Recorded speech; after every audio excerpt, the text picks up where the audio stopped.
Olá, paz do Senhor Jesus, tudo bem com vocês? Espero que sim.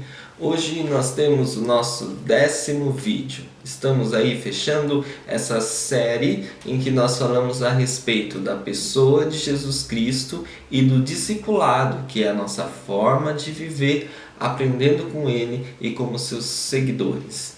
E hoje então nós vamos falar a respeito da sua doutrina da segunda vinda de Cristo. Antes, vamos louvar o Senhor com o hino de número 442 da nossa harpa cristã.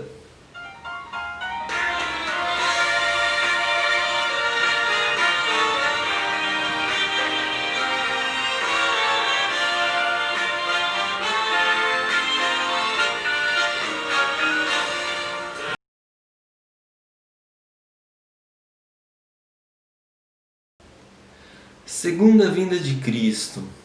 Quanto é que nós temos parado para pensar a respeito disso? Esses dias que nós estamos vivendo, é mais fácil a gente parar para meditar um pouquinho a respeito da eternidade. Nós temos visto a brevidade deste mundo, temos visto se cumprir neste mundo as palavras de Jesus a respeito do princípio de dores, a respeito dos sinais da sua vinda. E nós vemos que esse tema, volta de Jesus, arrebatamento, ele tem sido um pouco deixado de lado nos últimos dias.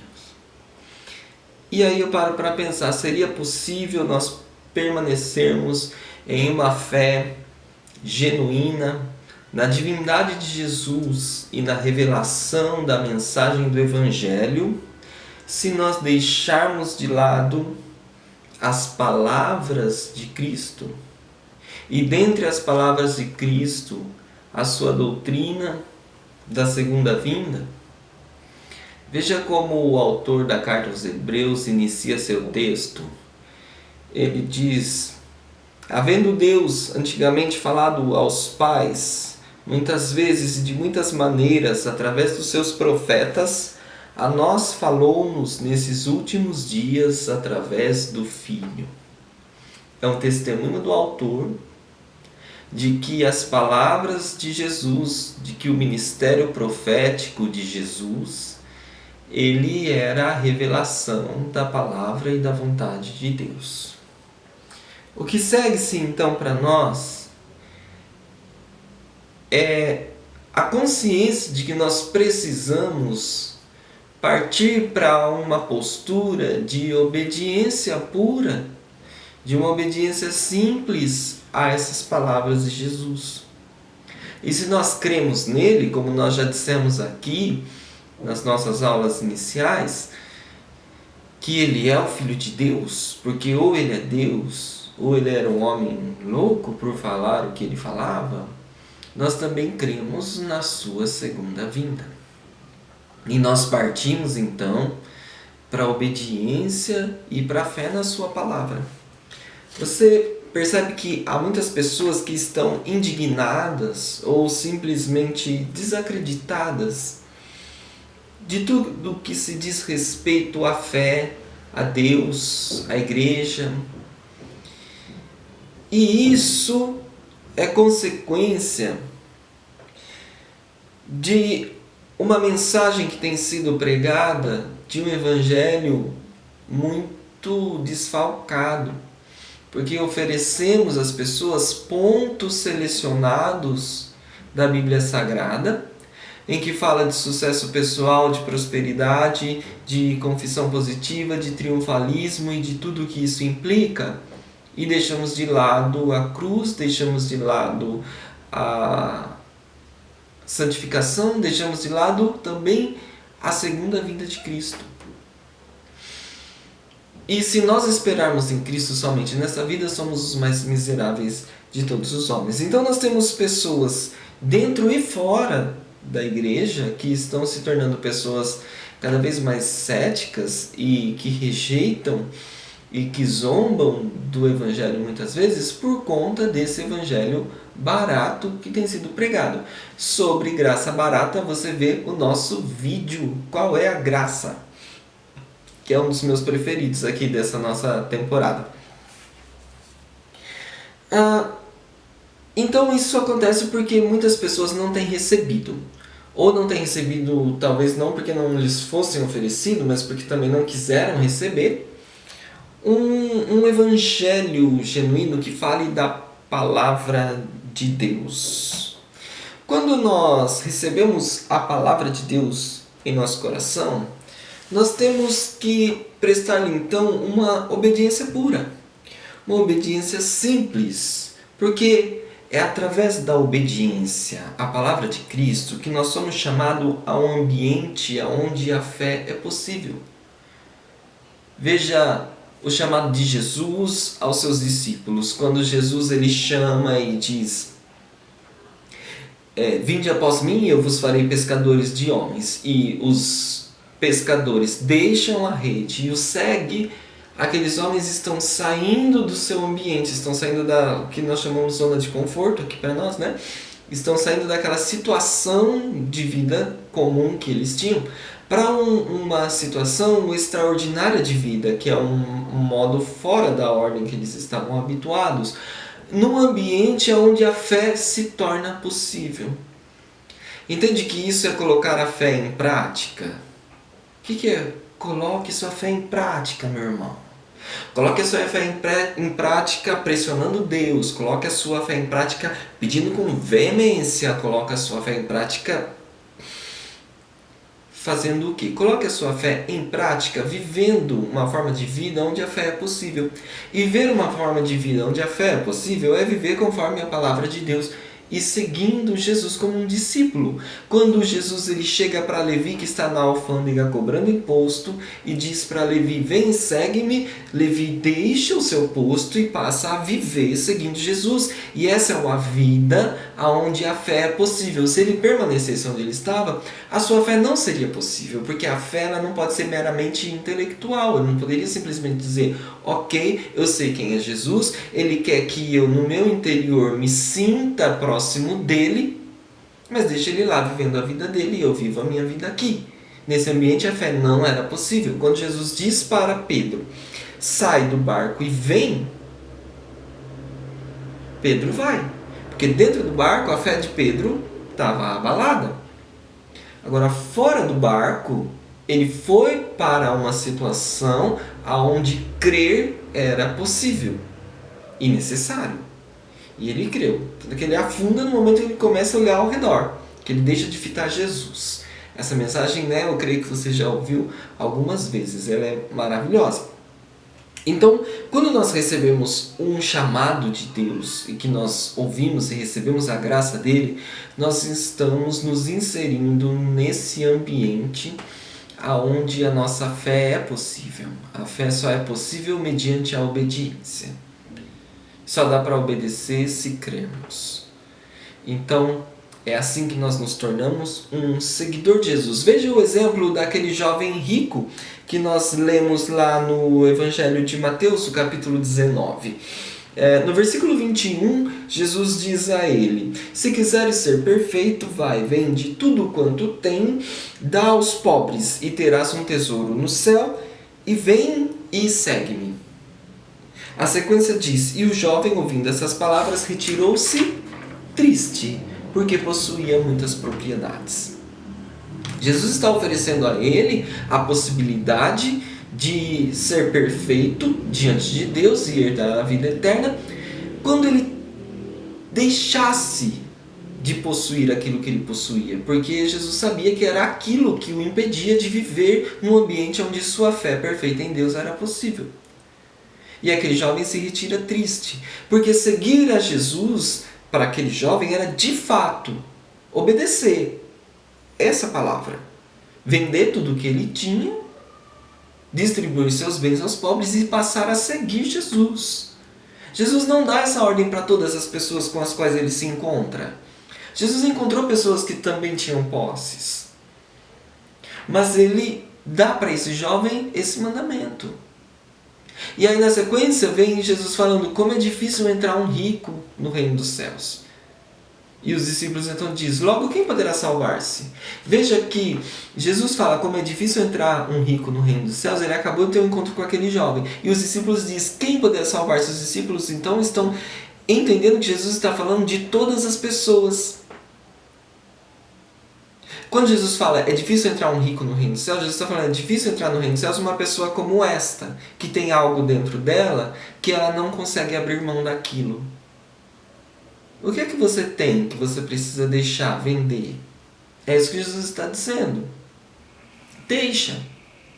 E é deixar de fato, para poder ser um discípulo autêntico de Cristo Jesus. E quando nós estamos vivendo como discípulos autênticos de Jesus, nós temos que lidar com doutrinas difíceis. Já falei isso aqui nos nossos vídeos iniciais. Vejam, quando eu falo que o Evangelho não é algo superficial, né? O Evangelho nos traz algumas doutrinas difíceis. Para os discípulos também eram assim. Quando Jesus começa a falar da sua paixão, da sua morte e ressurreição, os discípulos se escandalizam.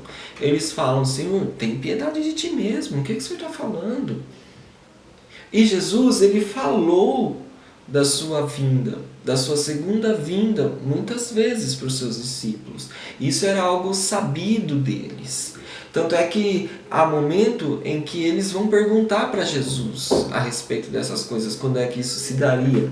Mateus capítulo 24, versículo de número 44, Jesus ele diz, quanto à sua vinda, estáis apercebidos, porque o Filho do Homem há de vir a hora em que não penseis.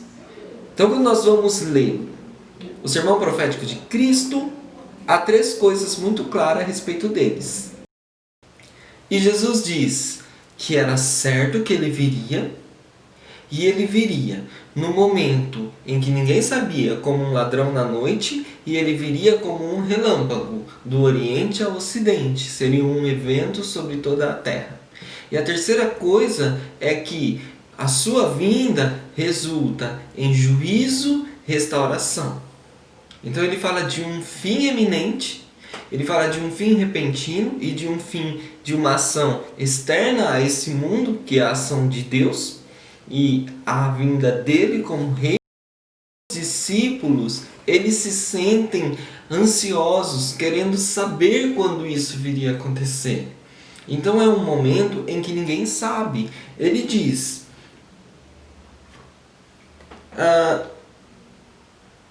Evangelho de Lucas, capítulo de número 21, versículo de número 7, seus discípulos perguntam, Mestre, quando serão essas coisas e que sinais haverão da sua vinda? Então os discípulos estão querendo saber, eles estão ansiosos por saber quando isso haveria de ser. E Jesus ele começa a falar dos sinais, ele começa a falar dos princípios de dores, ele fala de algumas coisas que iam acontecer com aquelas pessoas que estavam ali, mas ele não fala a respeito de um dia da vinda de Cristo. Existiu, se você for pesquisar aí nas histórias mais recentes da igreja, as pessoas que previram o retorno de Cristo. Até no século XIX houve alguns eventos desse tipo, pessoas que marcavam a data da vinda de Cristo, que eles caem nessa loucura, né, dessa doutrina apocalíptica e de querer olhar para os sinais, de querer olhar para os profetas e dos sermões de Jesus. Só que o fato de alguém fazer mau uso de uma doutrina e de uma palavra não significa que ela deixou de existir. Ela ainda está lá, pura em sua essência, e está nas Sagradas Escrituras. Jesus ele falou da sua vinda como um ladrão de noite. Os anjos de Deus aparecem dando testemunho aos discípulos quando Jesus volta aos céus, lá no livro de Atos, no capítulo 1, no versículo 11. Esse versículo também é muito conhecido e muito bonito, né? Quando Jesus ele volta aos céus, e aí quando os irmãos estão lá olhando, então aparecem 2 homens e diz, varões, o que estão olhando para o céu? Esse Jesus que dentre vós foi recebido no céu, há de vir, assim como para o céu o viste ir. E aí nós vemos também nas cartas, todo o Novo Testamento, os principais autores das cartas, eles vão dar testemunho da vinda de Jesus. A gente vê o apóstolo Paulo escrevendo na primeira carta aos Coríntios, no capítulo 15. É muito bonito quando ele fala: eis que aqui eu vos digo um mistério, nem todos nós dormiremos, que ali ele está falando da morte física, mas todos nós seremos transformados. Quando ele fala também lá na primeira carta aos Tessalonicenses, no capítulo de número 4, nós vemos também o apóstolo Pedro falando a respeito da vinda de Cristo, e também Judas, em sua carta, falando a respeito. E também João, o Apocalipse de João, que é a revelação, falando a respeito dos fins dos tempos e da vinda de Cristo para reinar e do juízo final. Então isso é uma verdade bíblica. E é uma verdade bíblica que precisa estar na nossa vida, na nossa mente. E por que ela precisa estar na nossa vida? Para nos amedrontar? Não. É para nos trazer a esperança. É para nos trazer a alegria. O apóstolo Paulo ele fala, desde agora a coroa de justiça me está preparada, a qual o Senhor justo juiz me dará naquele dia, não somente a mim, mas também na sua vida. E ali ele está falando da sua consciência do fim dos seus dias aqui na terra, quando ele fala: combati o bom combate, eu guardei a fé, completei a carreira. É muito lindo esse texto de Paulo a Timóteo. Então nós vemos que o testemunho a respeito da vinda de Cristo, da segunda vinda de Cristo, ele é fato na Bíblia. Leia aí na sua Bíblia a segunda carta de Pedro, capítulo 3, no versículo 11, quando ele diz assim: havendo, pois, de perecer todas as coisas, que pessoa nos convencer em santo trato e piedade? Pensa no que ele está dizendo. Nós estamos conscientes de que Jesus virá um dia e que tudo há de perecer nesse mundo, porque nós aguardamos novo céu e nova terra, na sequência do texto. Que pessoa nos convencer sabendo disso? Pessoas que vivem com medo do dia do juízo? Pessoas que desprezam o mundo porque esse mundo vai perecer? A nossa postura em relação a esse mundo ela é dupla. Já falei isso aqui alguma vez nos nossos vídeos anteriores. Nossa postura em relação a este mundo é de negação, de rejeição do mal, de não contaminarmos com o mundo, de não nos conformarmos com a situação do pecado no mundo. E a nossa segunda posição em relação a esse mundo é a de serviço, é a de missão, é a de cuidar das pessoas, é de amar as pessoas e anunciar o Evangelho de Jesus Cristo. Nós somos colocados aqui para cuidar da criação do Senhor nosso Deus, até que o Senhor Jesus volte e nos tire deste mundo. Então você precisa ser um crente maduro, consciente de que Jesus vai voltar e que Ele tem uma missão para você viver nesse tempo em que você está aqui presente. Viver o hoje. Como canta a minha banda favorita, Resgate. Viver cada dia como se eu estivesse à véspera da sua volta. Ouve lá a música Depois de Tudo. Então é assim que nós vivemos. Todos os nossos dias. Como se estivéssemos à véspera da vinda de Cristo Jesus. Vivemos uma vida como novas criaturas, adorando a Deus, servindo as pessoas e sabendo que Ele virá com juízo. Mas esse juízo, não estou aqui falando para você, tenha medo, porque Ele vai vir como um justo juiz. E é muito bom que Ele venha como justo juiz. Nós temos fome e sede de justiça. Veja o nosso vídeo anterior. Mas o juízo fala de uma sentença. Fala de uma declaração absoluta da luz das luzes sendo lançada sobre este mundo. Sobre você, sobre mim, sobre todas as coisas. Fala da sentença final, do esclarecimento. C.S. Lewis, na sua obra A Última Noite do Mundo, ele fala assim: como é que você se sente quando você fica sabendo da sentença que alguém fez ao seu respeito, às vezes sem que você devesse ouvir? Quando é bom, isso nos traz uma alegria muito grande. Quando é ruim, isso nos traz uma amargura muito grande. Agora imagine você, o onisciente, a luz das luzes, aquele que sonda todas as coisas, todo o nosso coração, aquele que tem o domínio da história em suas mãos, trazer a sentença da verdade plena e pura sobre a sua vida e sobre todas as coisas. É maravilhoso.